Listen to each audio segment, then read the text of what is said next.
Morning. ഈ video പറയുന്നത് ഇനി സപ്ലയറിനെ ആഡ് ചെയ്യുന്നതായിരിക്കും. നേരത്തെ കാറ്റഗറി ആയിരുന്നു നമ്മൾ ആഡ് ചെയ്തത്, ഇനി സപ്ലയറിനെ ആഡ് ചെയ്യുന്നത്.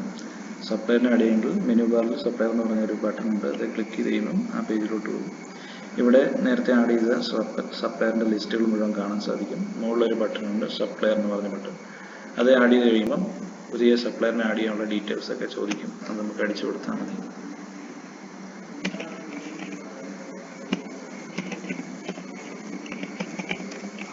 മാൻഡേറ്ററി ഫീൽഡായിട്ട് സപ്ലയറിൻ്റെ name, email address, mobile number, സപ്ലയറിൻ്റെ അഡ്രസ്സ്,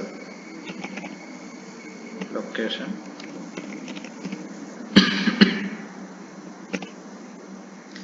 GSTN നമ്പർ, ഇത്രയും ഫീൽഡുകളാണ് മാൻഡേറ്ററി ആയിട്ടുള്ളത്. സപ്ലയറിൻ്റെ നെയിം, ഇമെയിൽ അഡ്രസ്സ്, ഇത്രയാണ് മെയിനായിട്ട് കൊടുക്കുന്നത്.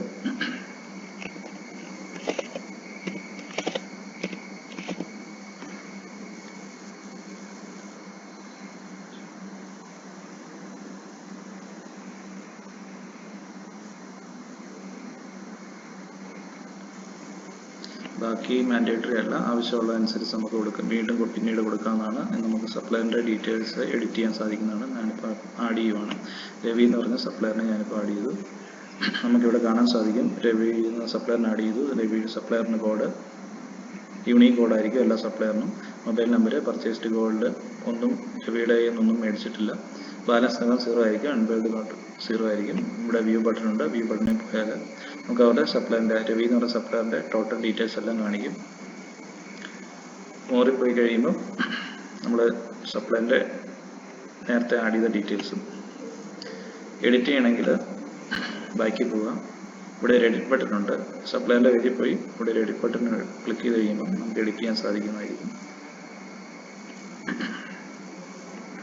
ഫോൺ നമ്പർ വേണമെങ്കിൽ മാറ്റാം.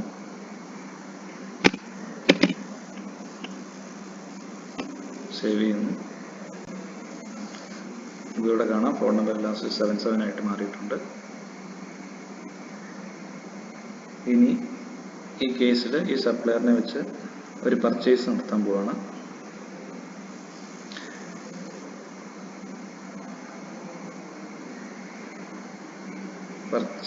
പർച്ചേസ് നെക്സ്റ്റ് വീഡിയോ കാണിക്കുന്നതായിരിക്കും. സോറി.